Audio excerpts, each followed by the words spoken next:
Engineering services 2022 का result आ चुका है और हमारे साथ सोनेलाल यादव हैं। इन्होंने ऑल इंडिया रैंक 21 सिक्योर की है।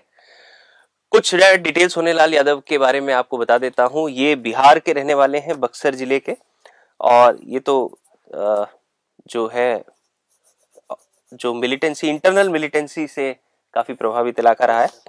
इन्होंने जो प्रिपरेशन अपनी स्टार्ट की, कॉलेज इन्होंने किया एनआईटी अगरतला से, आपने बीटेक किया 2017 में, आप पास आउट है। और 2017 में गेट में ऑल इंडिया रैंक 2500 थी। उसके बाद फिर काफी गैप रहा, आपने एलएनटी में जॉब करी है। हाँ। गेट 2021 यानी आपने जॉब छोड़ के फिर गेट दिया, मेरी बात भी हुई थी आपसे, मुझे याद है। 2200 रैंक, गेट 2022 में 1109 रैंक। इंजीनियरिंग सर्विसेज 2021 का इन्होंने एग्जाम दिया, इंटरव्यू क्वालिफाई नहीं हुआ था, यानी मेंस के बाद इंटरव्यू तक गए थे ये, और सेकंड अटेम्प्ट है आपका इंजीनियरिंग सर्विसेज का, और आप फाइनल क्वालिफाई कर गए। तो देखिए जर्नी आपकी लंबी रही है। 2017 में आपने गेट दिया, फिर बहुत साल गैप रहा आपका। तो सबसे पहले मुझे ये बताइए कि एलएनटी की अच्छी नौकरी है। मैंने एलएनटी का इंटरव्यू दिया था कॉलेज में, मुझे याद है, मेरा नहीं हुआ था उसमें सिलेक्शन पहला इंटरव्यू था कॉलेज का, टेक्निकल अच्छा पूछते हैं वो। तो आपने एलएनटी की जो नौकरी है उसको छोड़ के क्या मोटिवेशन रहा आपका कि आप इंजीनियरिंग सर्विसेज की प्रिपरेशन करने लगे? सर ऐसा था कि वहाँ पे अच्छा था, सैलरी भी ठीक थी और टेक्निकल काम भी था। बट क्या है कि सर एक ना जैसे मैं घर गया था सर, तो पापा से कोई किसी ने पूछा कि आपके बेटे क्या करते हैं। पापा ने बोला कि एलएनटी में जॉब करते हैं। अच्छा, प्राइवेट कंपनी है। अच्छा, 10,000 मिलता होगा। तो मतलब मेरे को लगा कि जो मैं कर रहा हूँ उससे मेरे पापा प्राउड फील नहीं कर रहे हैं। तो फिर मैं सोचा कि मैं स्विच करूंगा, और फिर मैं देखा कि मैं इंजीनियरिंग में बेस्ट क्या कर सकता हूँ। तो उसमें फिर मैं देखा कि एसी बेस्ट है। फिर मैं डिसाइड कर लिया मैं छोड़ूंगा। मैं जैसे 2 साल होने के बाद ही डिसाइड किया था, बट कोविड आ गया बीच में। अच्छा, तो फिर मैंने थोड़ा डिले कर दिया। कोविड में जॉब आपकी कंटिन्यू रही? कुछ जैसे फर्स्ट वेव तक हुई। अच्छा। पर सेकेंड वेव फिर यहाँ आई, पता नहीं था। यहाँ आने के बाद सेकेंड वेव में तो सर ये एक बड़ा था मेरे लिए, एलएनटी छोड़ के फिर आना यहाँ। हाँ, एक जो स्टेबल जॉब है उसको छोड़ना तो हमेशा उतना हिम्मत आदमी को करनी पड़ती है। अगर आपको एक बड़ी चीज के लिए प्रिपेयर करना, तैयारी करनी है, तो फिर वहां से यहाँ आए। हाँ सर। और बट आया था सर ना, तो ये था कि गवर्नमेंट जॉब करना है, ठीक है। एसी से पता नहीं उतना मैं थोड़ा नहीं था, थोड़ा सा डर सा लग रहा था। अच्छा। तो मैं यहाँ आया तो मैं यही मेंटली आया था कि मैं 5-6 महीने गेट का प्रिपरेशन करूंगा और गेट में अच्छा रैंक ला के पीएसयू मिल जाएगा। तब तक क्या हुआ कि कोविड का सेकेंड वेव आ गया, और बहुत सारे भी जो गेट से नहीं अदर रिटन एग्जाम से पीएसयू रिक्रूट करती है, वो उसने भी एग्जाम पोस्टपोन कर दिए। हाँ, कोविड के टाइम पे तो सारे पोस्टपोन ही हुए। तो अब क्या हुआ कि अब मेरे पास कुछ एग्जाम नहीं थे, और नेक्स्ट एग्जाम एसी का प्रीलिम्स था, जून में या जुलाई में था 2021 का। और फिर मैं एक सर सर्कल बहुत इंपॉर्टेंट होता है। तो एक फ्रेंड ने, उसने 2-3 बार वो मतलब मेंस लिख चुका था। अच्छा। तो उसने ही बोला कि कोई दिक्कत नहीं है, तुम जैसे जीएस पोर्शन मेरा स्ट्रांग नहीं था, बोला कि तुम टेक्निकल अच्छा कर लो और जीएस में एवरेज मार्क्स भी होंगे ना, प्री क्लियर हो जाएगा। तो मैंने उससे सजेशन लिया और मैं टेक्निकल फिर मेडी के नोट्स से मैं रिवाइज करते गया। फिर उस समय टेस्ट सीरीज ऑफलाइन नहीं आ रहे थे, लाइव टेस्ट सीरीज आ रहे थे। अच्छा। प्री के फिर टेस्ट सीरीज अटेंड किया, मैं सारे टेस्ट सीरीज अटेंड किया, फिर उसको रिवाइज करता था और प्री अटेंड किया सर। प्री फिर क्लियर हो गया। प्री क्लियर हो गया। और यस सर।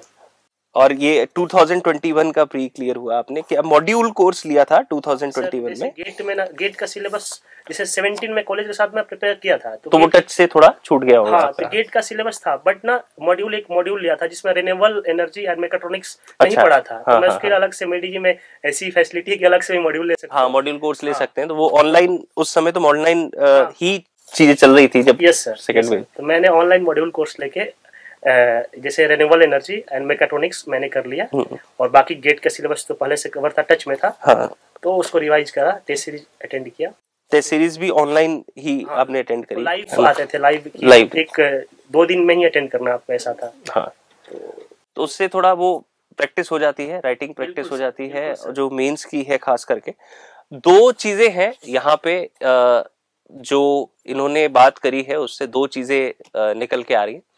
एक सबसे पहली बात है, जनरली जो इन्होंने बताई वो बहुत सारे लोगों से सुनने को मिलती है कि खास करके बिहार से हैं, तो मिलते ही इनसे मैंने कहा था कि जो गवर्नमेंट जॉब का चार्म होता है वो ज्यादा होता है, कि जब आप बताते हैं किसी को कि कहाँ काम कर रहे हैं, तो बिहार में तो खास करके चार्म बहुत ज्यादा है। अगर आप किसी से बता दें कि हम सरकारी नौकरी में हैं, तो वो आपको एक अलग ही नजर से देखता है। और दूसरा, सर्कल बहुत इंपॉर्टेंट है। ये अभी थोड़े दिन पहले एक बैच कंप्लीट कर रहा था, उसमें बता भी रहा था कि ये बहुत ज्यादा इंपॉर्टेंट है कि आपका सर्कल क्या है, क्योंकि आपकी प्रतिस्पर्धा हम चाहें या ना चाहें उन लोगों से जरूर बनती है जो हमारे आसपास है। और अगर हमारे आसपास वाले लोग किसी एक चीज की तैयारी कर रहे हैं, क्योंकि मैंने खुद जब प्रिपरेशन किया इंजीनियरिंग सर्विसेज का, तो मुझे पता भी नहीं था, मेरे क्योंकि दोस्त करने लगे तो उनके थ्रू मुझे पता लगा, तो वो सर्कल आपके लिए काफी इंपॉर्टेंट रहा। तो ग्रुप स्टडी करते थे आप कि इंडिविजुअल? जैसे मैं पहले मुखर्जी नगर में रहता था। अच्छा, मुखर्जी नगर में। हाँ, ऐसा कुछ सर्कल नहीं था। हाँ। कोविड में तब ग्रुप का कुछ नहीं रहा, बट वही एक दोस्त था जो उसने ये सीखा, तो उससे हमें हमेशा टच में रहा। तो फोन पे बात करते थे? फोन से आता भी था मेरे पास कभी कभी। अच्छा। जॉब भी करता था, कभी कभी आता भी था। इस साल वो भी क्लियर कर लिया, ऑल इंडिया रैंक 15। अरे वाह, क्या बात है। तो कौन सी? Electrical branch? Electrical branch. देखिए, दो दोस्त हैं, दोनों ने क्लियर कर लिया, तो अगर एक क्लियर करे दूसरा ना करे तो फिर वो रहा। और फिर मेंस का सर, मैंने मेंस का पहले स्टार्ट किया, मेंस का प्रिपरेशन ना, तो मैंने क्वेश्चन देखे ना, तो लंबे लंबे क्वेश्चन, फिर मैं डर गया कि इतने लंबे क्वेश्चन कम टाइम में नहीं हो पाएगा मेरे से। फिर मैंने क्लासेस मेंस के ऑनलाइन क्लासेस लिए, फिर उससे क्लास से नोट्स बनाया, साथ में प्रैक्टिस करते रहा। फर्स्ट बार में तो नहीं, बिना मतलब खुद से तो नहीं बन रहा था, बट उसको 2 बार बनाया, 2 बार में कुछ बना, उसको 3 बार, मतलब प्रैक्टिस 2 या 3 बार किया, सेम क्वेश्चन को ही करता था। बहुत इंपॉर्टेंट है ये बात, बहुत ज्यादा इंपॉर्टेंट है कि जब भी आप एग्जाम देते हो, तो देखो, गेट की जब आप प्रिपरेशन करते हैं तो उसमें क्वेश्चंस का एक लेवल होता है, ईएससी के प्रीलिम्स में भी एक लेवल तक क्वेश्चंस होते हैं, बट मेंस के जो क्वेश्चंस होते हैं वो बहुत लेंदी होते हैं, एक तो। Yes sir. दूसरा, उसमें कई सारी ऐसी चीजें होती है जो हर क्वेश्चन में कुछ एक्सक्लूसिव बात है। आपने तैयारी करी है, आपको देखोगे, पढ़ोगे तो आपको लगेगा अच्छा ये क्वेश्चन तो अलग टाइप का है। तो क्वेश्चंस बहुत हद तक, अगर आप आए हुए क्वेश्चंस या जो वेरियस एग्जाम्स के आए हुए क्वेश्चंस हैं, उनको अगर आप बार बार कर लो, तो आपके एग्जाम में जो रिपीटेड क्वेश्चन है वो भी आने की संभावना एक तो रहती है। दूसरा, कुछ क्वेश्चंस में क्या होता है, ट्रिक्स होती हैं, तो अगर एग्जैक्ट वैसा क्वेश्चन नहीं आएगा तो ऐसा क्वेश्चन आ जाएगा जिसमें उस तरीके की कोई लैंग्वेज यूज होगी, कोई टर्म यूज होगा जो आपने पहले नहीं पढ़ा था, आपको क्वेश्चन सॉल्व करने के थ्रू पता लगेगा, और कोई ट्रिक ऐसी होगी जो आपको समझ में आएगी, तो उससे बहुत आसान होता है पेपर को अटेम्प्ट करना। तो आपने 2022 में जब आपने क्लियर किया, तो आपने मेंस ऑफलाइन टेस्ट सीरीज 2021 में भी और 2022 में भी आपने लिया। हाँ, 21 में भी ऑफलाइन लिया था। आप ये मुझे ये बताओ स्पेसिफिकली, क्योंकि मैंने ऐसा देखा है बहुत सारे कैंडिडेट्स जो टेस्ट सीरीज का खास करके यूज है, उसको बहुत से अच्छे से यूज नहीं करते। लोगों को ये लगता है कि ठीक है, बहुत सारे लोग टेस्ट सीरीज ले लेते हैं, कई बार क्या होता है टेस्ट पेपर ले आते हैं कि चलो देखेंगे। तो टेस्ट सीरीज किस तरीके से आपने दी, और उसके थ्रू आपने इंप्रूवमेंट कैसे किया, कि टेस्ट देके आए, उसका क्या यूज किया, इसके बारे में आप थोड़ा बताइए। सर, यदि मैं बोलूं तो मेरा सिलेक्शन में ना टेस्ट सीरीज का 50% कंट्रीब्यूशन है। मैंने हर एक टेस्ट अटेंड किया, मेडीजी का 21 में भी अटेंड किया, 22 भी अटेंड किया। मैं आता था यहाँ देने साकेत सेंटर पे, टेस्ट देता था, फिर जाता था, उसके जस्ट फिर से सॉल्व करता था उसको जाके। जैसे यहाँ 5 क्वेश्चन अटेंड करने होते थे, फिर से मैं जाकर वहाँ टाइम लिमिट करके, जैसे 3 घंटे का, मैं उसको 4 घंटे करके पूरा क्वेश्चन सॉल्व करता था। अच्छा, आप सारे क्वेश्चन सॉल्व करते? सारे क्वेश्चन फिर से जाके सॉल्व करता था। ये बहुत इंपॉर्टेंट है। जब आप कोई टेस्ट देते हैं, एक टाइम बाउंड टेस्ट होता है आपका, 3 घंटे का टेस्ट है, टाइम है, उसमें चॉइस भी होती है आपके पास, तो जरूरी नहीं कि आप सारे क्वेश्चन सॉल्व कर पाए, बट टेस्ट में सारे क्वेश्चन सिलेक्टेड होते हैं। तो आप जब घर जाएं तो जो क्वेश्चन आपने एग्जाम में अटेम्प्ट नहीं किए हैं, उनको भी घर पे सॉल्व करना बहुत ज्यादा इंपॉर्टेंट है। Exactly sir. और ये बहुत हेल्प किया मेरे को टेस्ट। और क्या होता था कि कुछ थ्योरी ऐसे थे ना जो मतलब गेट के सिलेबस में नहीं है, वो मेरे को टेस्ट सीरीज से पता चलता था। जैसे मैं वर्टेक्स सर्कुलेशन हो गया, ऐसे ऐसे कुछ थ्योरी जो है ना टेस्ट से मैंने सीखा, उसके सॉल्यूशन देखते थे। अच्छा ये है, उसमें डिटेल सॉल्यूशन मेडिकल के टेस्ट सीरीज में सॉल्यूशन बहुत अच्छे से होता है, तो उसको देख के मैं नोट डाउन करता था, उससे फिगर बनाता था। मैं उससे बहुत कुछ सीखा टेस्ट से। थ्योरी पार्ट तो मैंने टेस्ट से ही किया, टेस्ट सीरीज से ही किया, जो भी एसी के थ्योरी पार्ट थे। गेट के नोटबुक जो थे मैं डीके में पढ़ता था। थ्योरी पार्ट वैसे ये चीज है कि थ्योरी, क्योंकि जनरली जब टेक्निकल एग्जाम की कोई तैयारी करता है तो थ्योरी पार्ट उतना ज्यादा फोकस नहीं होता टेक्निकल आदमी उतना, और आंसर राइटिंग में तो खैर और भी ज्यादा सबसे टफ पार्ट लगता है।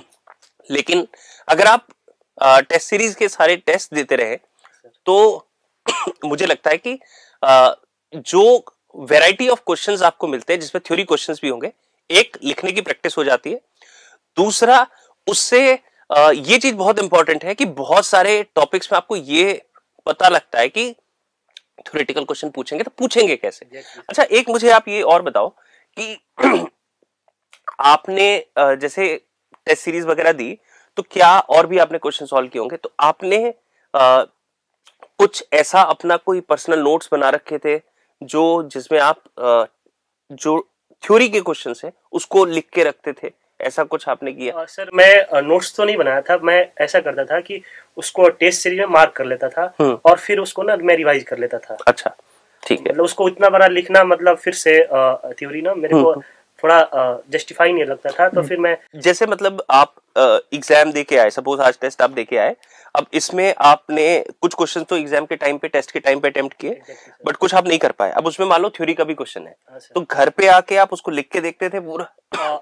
लिख के, जैसे डायग्राम है ना सर, हाँ। डायग्राम बनाता था क्योंकि प्रैक्टिस होना चाहिए ना डायग्राम। एक बार देख के लगता है कि बन जाएगा, बट बनाने जाएंगे ना हाँ, ये बात बहुत ज्यादा इम्पोर्टेंट है कि अगर आपने कोई डायग्राम देखा है और आपको पता है कि ये बन जाएगा, लेकिन एक्चुअल सिनेरियो तब पता लगता है जब आप कॉपी पेन लेके बैठते हैं और आपके सामने डायग्राम नहीं है जिसको देख के आप बना सकते हैं, आप अपनी मेमोरी पे रिलाई कर रहे हैं, तब आपको समझ आता है ये लाइन इधर से कहां जाने वाली है, कहां इनलेट होगा, कहां एग्जिट होगा, तो ये इंपॉर्टेंट बात। यस सर, मैं मेमोरी पर बहुत कम बिलीव करता था, प्रैक्टिस पर ज्यादा बिलीव करता था। मैं एक ही चीज को ना 2 बार 3 बार पेन से, जैसे कुछ फॉर्मूले ना मेरे को ऐसे याद नहीं आ रहा, जब मैं पेन पेपर लूंगा ना ऑटोमेटिक फॉर्मूले लिख जाएंगे क्योंकि मैं पेन से प्रैक्टिस किया हूँ, तो उस पर ज्यादा बिलीव करता था। तो मैं थ्योरी को जैसे डायग्राम उसको बना लेता था, कुछ जो इंपॉर्टेंस रहते थे, जैसे डेरिवेशन होते थे कुछ पार्ट, तो उसको डिराइव करता था, उसको प्रैक्टिस करता था। बहुत इंपॉर्टेंट। जो लैंग्वेज होते थे उसको पढ़ लेता था।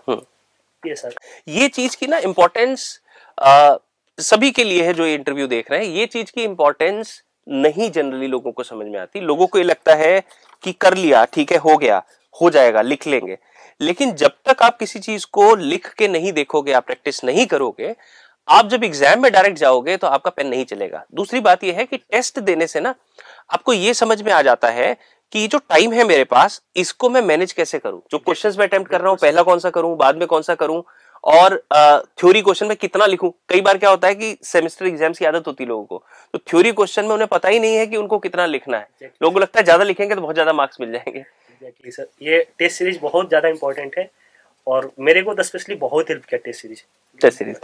अच्छा, बाकी आप जो वैसे बेसिक्स आपने पढ़े, जो क्वेश्चंस प्रैक्टिस करी, एक तो टेस्ट सीरीज के हो गए, और क्वेश्चंस आप बुक से प्रैक्टिस करते रहे कि कैसे आपने प्रैक्टिस करी? सर मैं बुक रेफर नहीं किया था, प्रीवियस ईयर सॉल्व किया था, प्रीवियस ईयर सॉल्व किया था, प्रीवियस ईयर सॉल्व किया था। हाँ, प्रीवियस ईयर। और जैसे मैं टेस्ट सीरीज 21 का ले रहा था, 21 का लिख रहा था मेंस, तो मैंने 2022 का भी टेस्ट सीरीज मेरे जगह परचेज कर लिया था। अच्छा, आपने मतलब टेस्ट सीरीज आगे की भी ले ली ताकि आप, हाँ, क्योंकि number of question, standard question उसमें आ ही जाते हैं। हाँ, और जब 22 का दे रहा था तो मेरे पास 3 साल हो गया, 20, 21 एंड 22। अच्छा, 20, 21, 22, इसी को मैं 2 या 3 बार रिवाइज कर लिया था मेंस के लिए। बहुत अच्छी बात है, क्योंकि इसमें जो वेरियस सोर्सेज के क्वेश्चंस हैं मिला जुला के होते हैं, तो नंबर ऑफ क्वेश्चंस आपके, बहुत सारे बुक नहीं देखने पड़ते। हाँ। और टाइम कम था तो बहुत सारे बुक नहीं कर सकते, स्पेशली मैंने नहीं किया था, मैं टेस्ट सीरीज पर रिलाई किया था एंड अच्छा। देखो, बुक्स की ना जरूरत तब पड़ती है जब हम बेसिक्स तैयार करते हैं। अगर हम बुक से पढ़ रहे हैं तो उसकी जरूरत तब पड़ती है जब हम बेसिक्स तैयार कर रहे हैं, बट एक बार अगर हमने बेसिक्स तैयार कर लिए तो हमें एक्चुअली में वो क्वेश्चन चाहिए होते हैं जो एग्जाम में आने वाले क्वेश्चंस हैं, तो वो कवर हो जाता है टेस्ट सीरीज के थ्रू। और अभी अच्छी रैंक आई है आपकी, कुछ दिन आप इसमें बिताएंगे, व्यस्त रहेंगे सेलिब्रेशन में, ये घर भी जा रहे हैं आज, अब घर वालों से मुलाकात होगी रैंक आने के बाद। अब आप मुझे ये बताइए कि आगे क्या विचार है, व्हाट नेक्स्ट? आगे सर वही अभी IRMAC आया है, तो मैं सोच रहा हूँ कि सर प्री तो क्लियर कर लो तो सबके लिए हो जाएगा, ऑप्शनल तो मेरा मैकेनिकल इंजीनियर रहेगा। हाँ। ये रेडी हो गया, अब लग रहा है कि मैं यदि मेंस लिखता हूँ तो अच्छा स्कोर कर सकता हूँ, मेंस पे अच्छा स्कोर कर सकते हैं। तो वही मैं हेल्प लूंगा नेक्स्ट IAS का। हाँ जी। और वहां से कुछ GS पोर्शन में कवर करूंगा। तो यही प्लान है मेंस में देखिए, अगर किसी को ऑप्शनल मैकेनिकल लेना हो तो अगर कोई आदमी गेट और ईएस की प्रिपरेशन ऑलरेडी कर चुका है तो वो ऑप्शनल में ऑलरेडी, और मेंस आपने तो क्वालिफाई भी कर लिया, फाइनल इंटरव्यू भी क्वालिफाई कर लिया, तो ऑप्शनल टेक्निकल, क्योंकि लंबा होता है ऑप्शनल टेक्निकल का कोर्स, आपको थोड़ा समय ज्यादा बिताना पड़ता है नॉन टेक के कंपैरिजन में। बट अगर कोई ऑलरेडी गेट या ईएस की तैयारी कर चुका है और ऑप्शनल उसने तैयार किया है तो वो टेक्निकल को ऑप्शनल लेके अच्छे से एग्जाम लिख सकता है। और एक्चुअली क्या है कि जो सिविल्स का पैटर्न होता है उसका एग्जाम का जो लेवल होता है मेंस का, वो थोड़ा सा इजी होता है कंपेयर टू इंजीनियरिंग सर्विसेज। उसका क्वेश्चन थोड़े इजी होते हैं, क्वेश्चन थोड़े इजी होते हैं। तो कॉन्ग्रेचुलेशन सोनेलाल, बहुत अच्छा लगा आपसे बात करके, और बहुत बहुत बधाई आपको भी और आपके पेरेंट्स को भी। Thank you sir.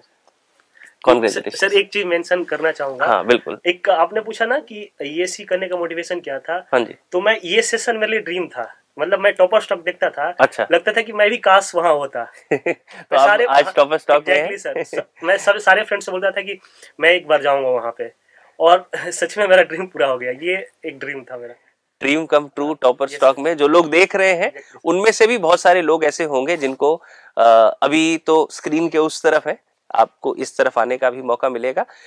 अगर आदमी सिंसियरली अपने ड्रीम को लेके तैयारी करता है, प्रिपरेशन करता है, कंसिस्टेंसी और परसिस्टेंस बहुत इंपॉर्टेंट है। देखिए, मोटिवेशन जितना आपको टेबल चेयर पे बैठ के कॉपी पेन के साथ बिता के आएगा, उतना मोटिवेशन आपको बाहर से किसी की बात सुन के बहुत ज्यादा नहीं आ सकता। हम इंस्पायर जरूर हो सकते हैं, लेकिन जो सेल्फ मोटिवेशन है वो बहुत ज्यादा जरूरी है। और ऐसे एग्जाम जो ऑल इंडिया लेवल के होते हैं, एग्जैक्टली सर, इसमें तो आप अंदर से मोटिवेटेड नहीं है तो एक साल तक नहीं चल सकते।